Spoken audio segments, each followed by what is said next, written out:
if you want to change the world, you have to break the barriers, you have to shatter the glass ceilings, and absolutely voice out your opinion. Indian women don't change the world. I always say that I will always be a lioness. Parents should motivate children and inspire children to be able to follow their goals and their dreams. Home is here. I became British second. I was Sri Lankan first. Mamunge jeevithe dream eka follow karana baya wenna epa. We have with us Deena Tissera, a British politician, a former Sri Lankan beauty queen, and also an entrepreneur, a PhD student, and right now representing the local council in Scotland. Deena, welcome to our show today. Thank you for having me today. Deena, can you tell us to our audience a little bit about you and what you're doing right now? I am originally from Sri Lanka. I went to the United Kingdom for my higher education to study medical science, and it's been 13 years since I've been in the UK. And last year I was elected as a local government councillor to represent Hilton, Woodside and Stockatill at the Aberdeen City Council, making me the first woman of colour elected to the council. What motivates you to come back to Sri Lanka? I always say that I will always be a lioness. Home is here. I became British second. I was Sri Lankan first. So I think as much as I say I have wings, I also have roots. So I hold those roots very dear to myself. What made you really get into politics? Like I said, I went to the UK to study. In my first year of university, I lost my father, and I had to come to Sri Lanka and spend time with my family and all the funeral arrangements. During this time, I was unable to do my exams. And when I went back to university, I had already submitted all the death certificates and all of the necessary documents to provide my, I guess, exceptional circumstances why I missed my exams. But I was told that unfortunately I wasn't able to go to the following year because I had missed exams. So I kind of had to protest and fight my case in the university because, to be honest, taking a year off at university meant that I had to come back to Sri Lanka, reapply for my visa, and go through the entire ordeal of getting another visa again, showing the funds in the bank, and actually wasting a whole year of my life. So I wasn't ready to do that, and I wasn't willing to do that. So I fought my case and managed to go to the next year. So during this time, I thought a lot of students probably go through the same situation as I do. And I was interested in representing students, and I was elected as the vice president of my student union. So this is where my first taste in politics came about, and it grew from there, I guess. You have also said that you can't be an obedient woman to change the world. I think coming from Sri Lanka, a country where gender disparity is quite significant, oftentimes, our parents and society tells us, be a good girl, be quiet, sit down, be an obedient girl.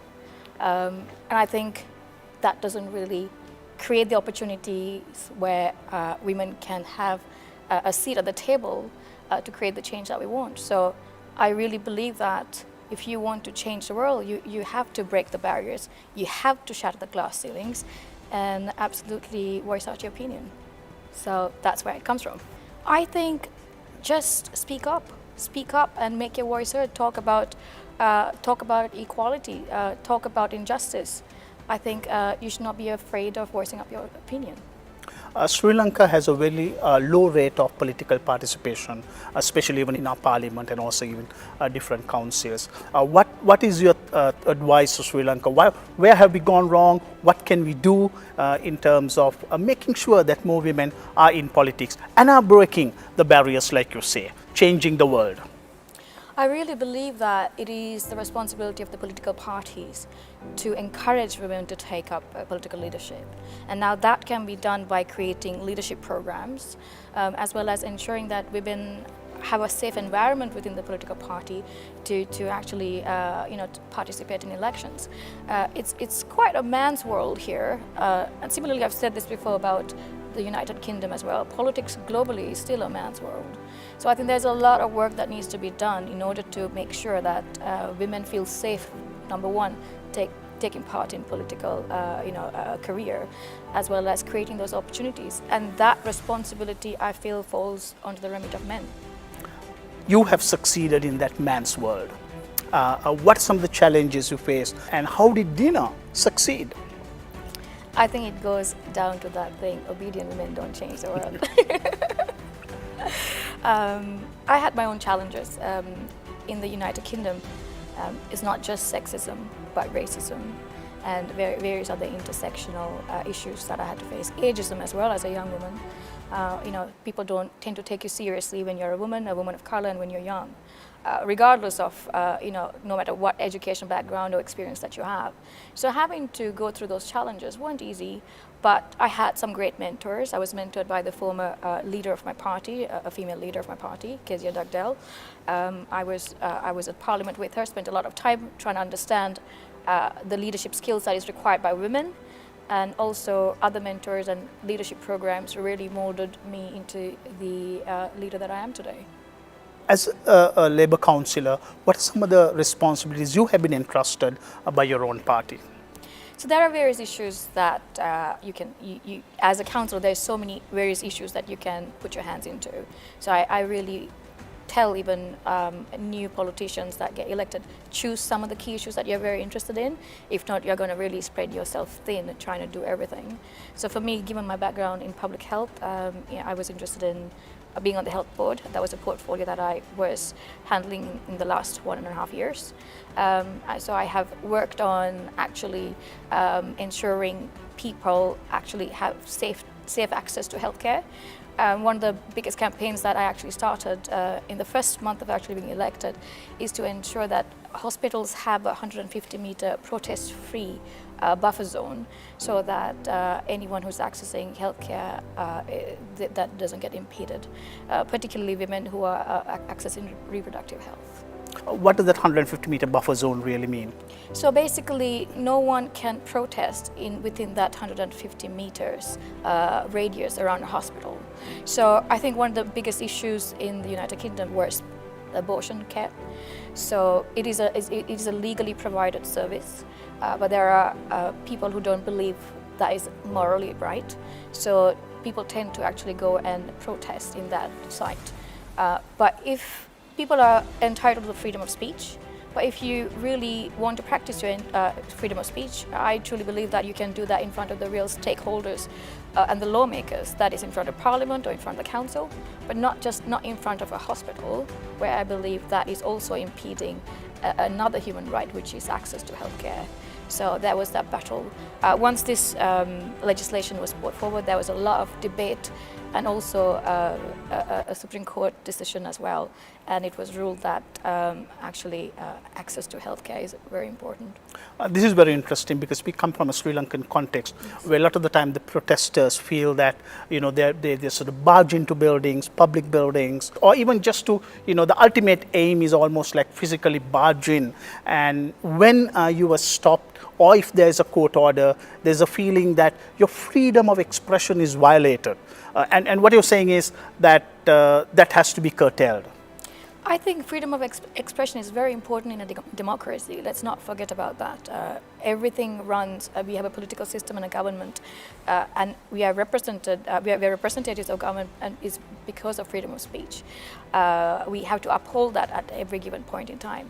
But violence is not something that we should allow, and it's not allowed by the law. So peaceful protests should be encouraged. And I think it's up to the politicians to actually engage meaningfully with people to understand what people elected them to do. So, as you looked at the Aragalaya, the protest, the youth voice, what were your take on it as an activist who actually taken the advocacy campaigns based on injustice, based on rights, based on minority rights? What would you like to see, and what would your advice be to them? Protests and revolutions create change. There was much needed change, I believe, in the country at that time. Economic crisis is hard on people, and you saw people rise out. And it's a real, I guess, eye-opener for politicians to understand who really, at the end of the day, hold the power. And power will always be with the people who elected them. So that's a real eye-opener for people at that time. But if there's some advice that I could give to the people who who began the career, I would say join politics. That's where the real change can be addressed, where real change can be made. If you want to create change, join the political system and be the change you want to see. Interesting, because in the Sri Lankan politics, people often feel there's so much of corruption and people want to distance themselves even from a simple act like voting. But what you're saying is, get involved in is party politics, get involved in active politics, canvass, contest. Is that what you're saying? Absolutely. You have to get involved in party politics. You have to be able to change the democratic system within a political party itself. And you need to be able to create opportunity for people to get selected and nominated through a party and then get elected. The only way that you can create real change in my eyes is through legislation, real meaningful, sustainable change through legislation. And the best way legislation is created when it's inclusive. I believe inclusive policy will give economic growth and completely reform a country in every aspect. So in order to do that, I believe people should actually be encouraged to take on politics. I think there is a real desperate need for young people and people with various skills getting into the political system in Sri Lanka, and I would really encourage people to take part, particularly women as well. We have seen, especially in the UK, when an election is lost, the leader of that particular party would step down, and there's a culture seems to be of, if you don't win an election, you step down. But then we have in our country leaders who've been there for decades, win or whatever the consequences are. As a politician, as a young politician, how do you see the trend? I really think that people who've been in politics for a long time should really step aside and give an opportunity for up-and-coming politicians, or encourage and mentor younger people to join politics. I think that is when you can see real change happening. Like you said, in the UK, when a party leader loses elections, probably once, maybe twice, they do step aside. But then there is this democratic system within a party, where all the members of the party engage in that democratic system. We have standing orders that we pass through conferences, including the manifesto. Every policy idea for our manifesto is passed through a conference. So there is a wider democratic process within a political party that is very essential in order to actually have the leader, even to actually, if you want to pass a no confidence motion against the leader, you have that democratic process that you can rely on and trust it. You are in the opposition at the moment. Do you see yourself in power in the next election? Absolutely. I think Labour Party is up in the polls right now. The Conservative Party are doing absolutely terrible in the polls, and the people of the United Kingdom are losing their trust on the Conservative Party, and I think it's about time that the UK needs real change at the moment. What would your advice be to our own politicians in order to revive the country? I think we have to understand the potential of our own country. We have a lot of natural resources. We need to capitalize on those. We have amazing landscapes. Tourism is one of the biggest, assets that Sri Lanka can boast about. It's a stunning country. I love showing Sri Lanka to all my friends. So I think it's really understanding the potential of the country and really working towards bringing really meaningful, developmental plans to ensure that there's economic development for the country, and creating opportunity for the youth to be able to find jobs and to believe that they can have a sustainable and a meaningful life in Sri Lanka. Your father was a doctor, and you said, from a very young age you were involved in that, and that has been your specialized study area as well. You're reading up your PhD as well in that same field. Sri Lanka has been experiencing a lot of issues in terms of our own health sector. Right now, as an expert of global health, what is your advice to Sri Lanka? I think health systems around the world are being challenged right now after the pandemic. The same in the United Kingdom and Scotland as well. Particularly, we tried to have a no confidence motion on our health secretary previously as well. The thing about Sri Lanka, I think first or the second country in the world to have universal health coverage, which is a great milestone for a country to have free health care for all. That has to be maintained, and we need to have to be able to standardize and benchmark our services. So that's something I believe that politicians should really work for. The culture of politics should change from slinging mud to actually focusing on policy and being able to actually improve our country. I think that's where the focus should be at. Whether that's looking at staff, whether that's looking at infrastructure, whether that's looking at the pharmaceutical side of things, I think you need to be able to ensure that you get the right advice from the right people and be able to invest, economically as well as, in terms of human resources as well to be able to improve that sector. Right now you're in the opposition over there, but let's just switch roles. If you were in the opposition party right now, and in any of the opposition parties, how would you position yourself as an opposition politician going forward in this current stage? Well, I believe I will be very strong in holding the government into account. Okay. In each and every step that they're taking and questioning them on what they're actually doing in terms of improving health, improving the economy and various other aspects of women's rights and various other issues that Sri Lanka is currently facing. I think those questions and being critical and being able to hold them to account is the duty of an opposition politician. And I think opposition's there to ensure that the government does a better job, and that's what I'll be doing. You are a young female politician. What are some of the things we should do in Sri Lanka to encourage more young female politicians coming up into politics? Leadership training, mentorship, and also opportunity created to be able to, take more women into in political, working, I guess.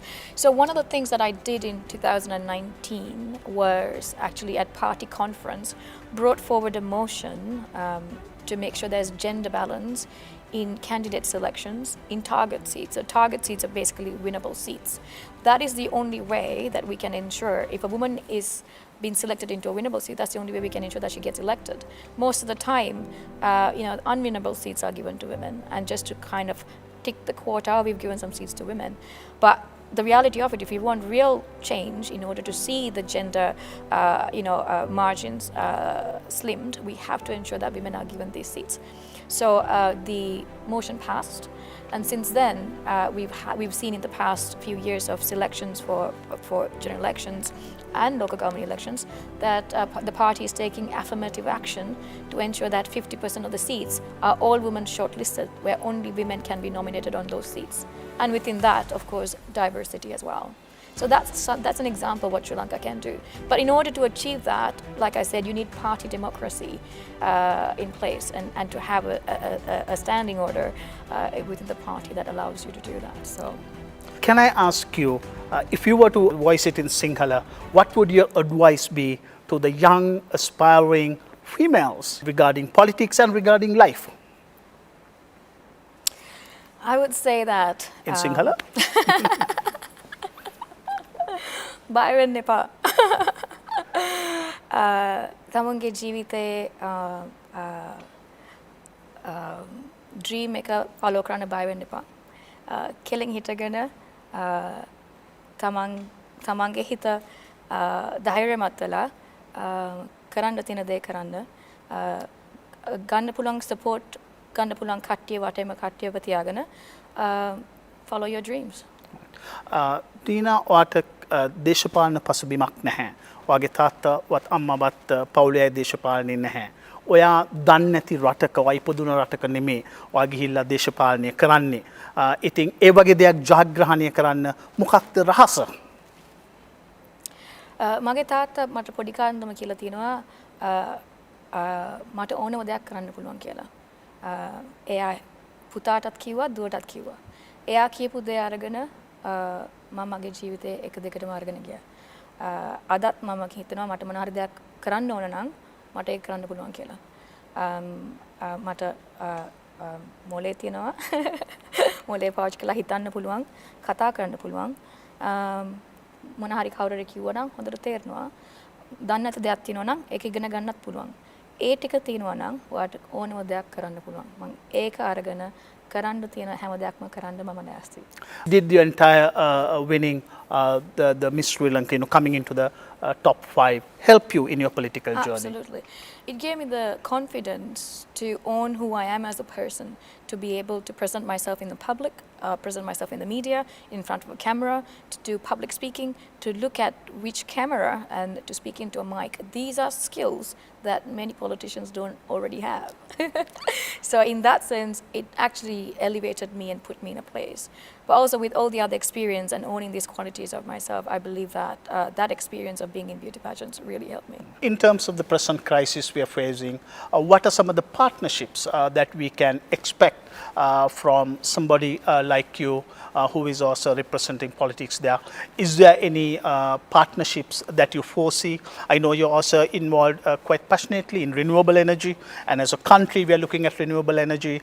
Climate financing is another area that the country has been looking, which you also have been looking at. Or are there any other areas that you think that there could be possible partnerships? I think in order to improve a country's GDP, domestic production should improve.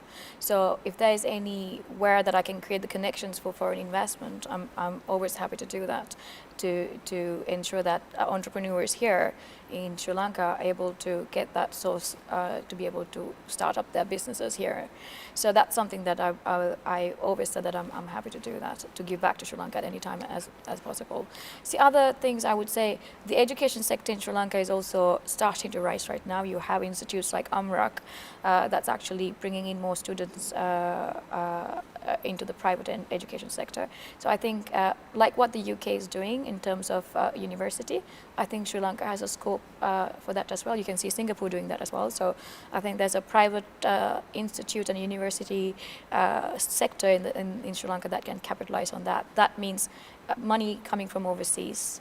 That would really benefit Sri Lanka. I'll take this in two parts. The first part, would you also look at, now that you've been here as well, where you could bring in maybe some of the investors over there, from there over here to invest, and also maybe some of the Sri Lankan businesses and entrepreneurs who could actually look at partnerships over there in terms of setting up businesses and investing both ways? Would Deena be able to facilitate that process? What I can do is I invite the Sri Lankan government to set up a consulate, Sri Lankan consulate in Scotland. I think through that there would be a lot of engagement through local stakeholders and create that trade partnerships through to Sri Lanka. Those are things that I can actually help foster.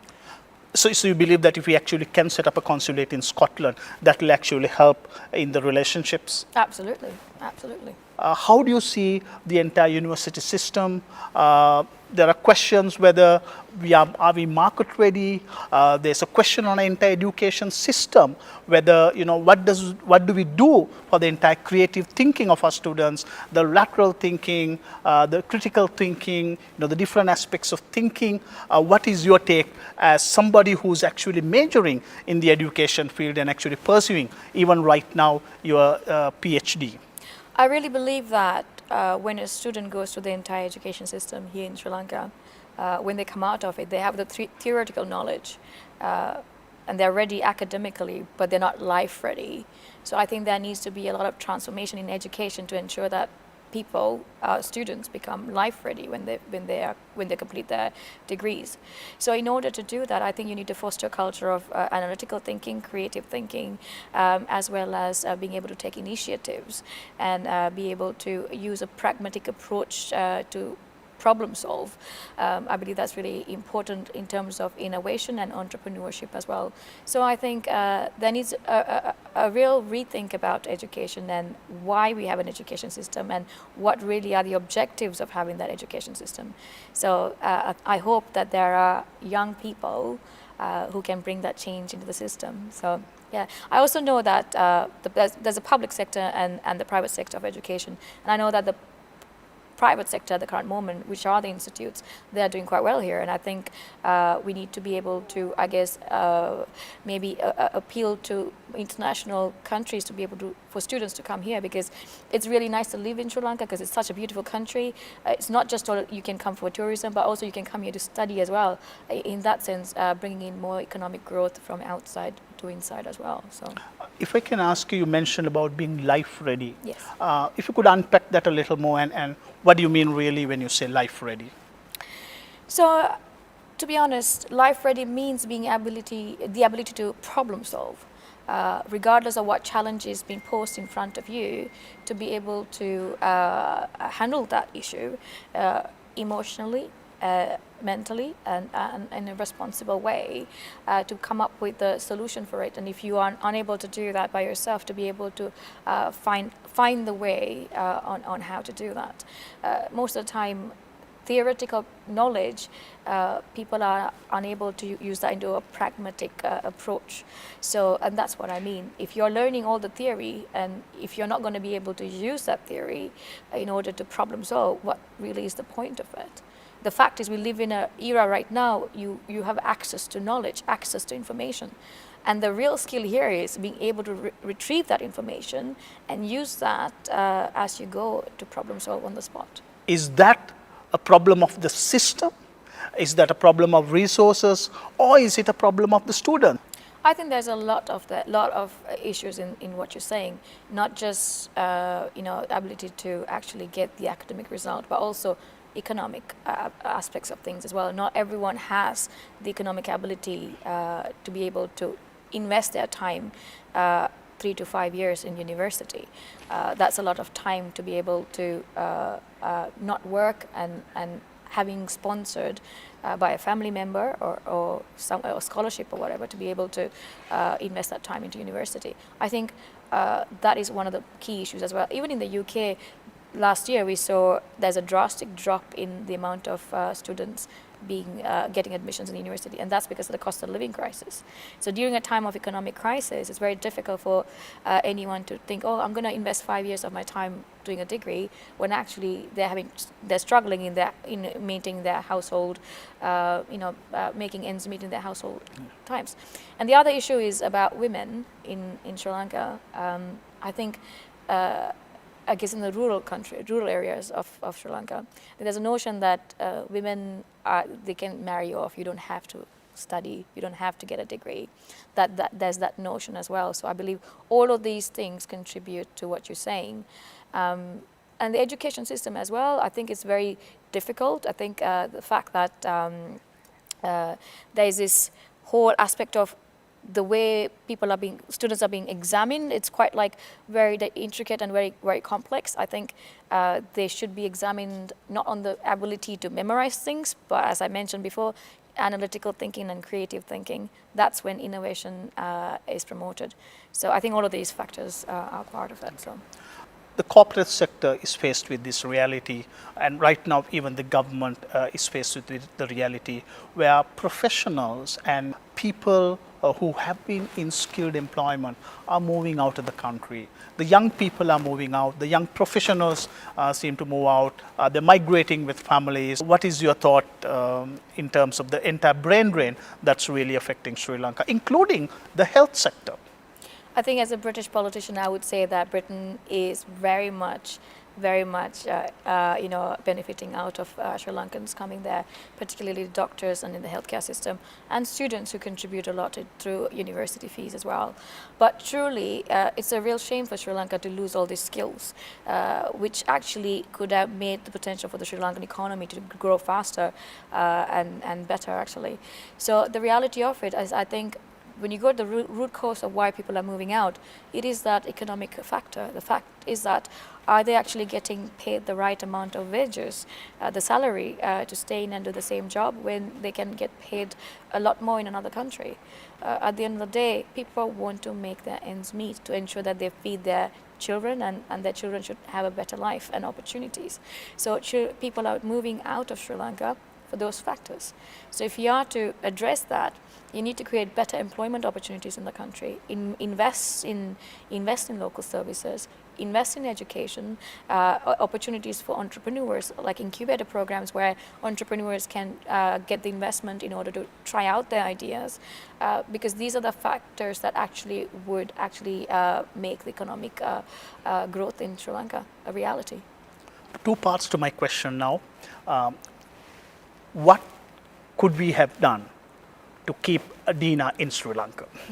The second part of that question is, if Deena was in Sri Lanka, would it be the Deena that we see now? First part is, you will have to rewrite my destiny. And the second part is, that's a very hard one to answer, but I think my passion is real. Social change is what I'm driven by, and I think I would be doing something that actually drives social change in Sri Lanka. And yeah, whether that's through politics, whether that's through entrepreneurship, that's where my passion lies. So Deena, you mentioned about the role your parents played in terms of helping you to release your dreams. What is your advice to Sri Lankan parents? I think parents should motivate children and inspire children to be able to follow their goals and their dreams. I think growing up, discipline was a massive part of my childhood, and I think education was a massive part of childhood. So those values I took with me, and number one thing I would ask parents to do is to ensure that children know that they are capable and they can believe in themselves, and there's no limiting beliefs saying that I'm from this country, I was born to this socioeconomical background, and because of that I'm disadvantaged and I can't follow a dream. It doesn't matter where you're born, it doesn't matter how disadvantaged you are, you're still able to do what you want to do if you really believe in yourself. And those limiting beliefs is what I would ask parents to remove as barriers for any child's future. So Deena's change in that political career came about. One was when you were chasing dreams, but also when you were faced with injustice. And you were a minority at that point. And you faced the issues as a minority. And I know you champion some of the causes of integrating minorities. As you look at the entire devolution of power, what is your take on the entire devolution of power? I think power should be given to local communities. It's not a top-down approach. I'm a massive campaigner for decentralization of power from Westminster to local communities in the UK. We got a devolved government in Scotland as well. It is only when people are given power, empowered in our communities, that we can actually make real change. Whether that's a marginalized community in Jaffna, or in Colombo, or in any other part of Sri Lanka. I think people need to be empowered. That's the only way we can improve our country and an economy. When people are empowered, they are fully able to participate in the economy, whether that's through work, whether that's through a mother trying to nourish her family, be able to give the right kind of food, a father trying to do a job and bring money back to the household, or a child trying to achieve their grades in school. So all of these things are best at when people are empowered in our community. So I think when I was with my father so many years ago, when we went to the war zone to do a lot of philanthropic work, I saw a lot of marginalized communities. Women's rights was not even spoken about. I think things are changing right now. I think we really need to really be progressive enough to bring that kind of like culture of removing barriers from marginalized communities. One of the most important thing is equity in power distribution in terms of representation. I really believe that when there is diversity in representation in parliament, local authorities, that's when we can actually create real change and inclusive policy making. Inclusive policy making is the only way to tackle a lot of inequality in our society. And when we tackle inequality in our society, you can see economic development, you'll see development in the health system, you'll see development in the education system, and a whole country's prosperity. I'm a big believer of that. So politicians who are canvassing that the central holds the power and sort of inciting sometimes feelings of also insecurity among people. Absolutely. That if centrally the power is not held, that there can be a security situation for the country. What is your take on that? I know you already mentioned that, but to expand a little more in the Sri Lankan context, would you foresee greater development if power is devolved? Power should be devolved. That is the whole point of democracy.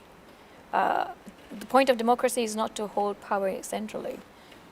There's a way that we elect members here from various districts and constituencies. That's because there's a representative democracy system in Sri Lanka. So politicians have to understand that. You can't really change grassroots issues in the furthest place of the country when you're trying to have a centralized power decision-making place. The real people who knows the issue more cohesively, a social issue, for example, in those areas, are the real people who go through those issues. So you need to bring power to all of those communities in order to find solutions for those issues. That is the whole point of politics. Democracy is not it's democracy, it's not autocracy. Democracy is about distribution of power. I think that is an essence that politicians here have to understand it. And I do see people trying to control in politics. We see that in the UK as well. But that's due to insecurity. That's due to all of these games that people play in politics and fear of losing their control. But that really tells that you're not a leader that inspires. You're a transactional leader. You're not a transformational leader. As a politician, you should be a transformational leader. In Sri Lanka, there is the discussion whether we should have elections and the question on mandate for the president and also the government. What is your take on should we go for elections? Is that something that is important, or is it the development that probably takes priority over the entire election process? So I've said the current president doesn't have mandate to be the president just now. I say the same thing about the British Prime Minister Rishi Sunak as well. He doesn't have the mandate from the people to be Prime Minister in Britain as well. These are political systems that allow and legitimizes these kind of election, I guess, within just the parliament or within their party alone to create a president or a prime minister. I guess real election and politics is about people's choice. I have been calling for election in the United Kingdom as well, and I'll do the same in Sri Lanka as well as a politician. So I think it's about time that Sri Lanka has an election and people should choose wisely. And I would encourage everyone who's at the right age of voting, please register to vote and vote, because every vote counts at the end of the day. And I really believe that young people should participate, stand for elections. Please do stand for elections.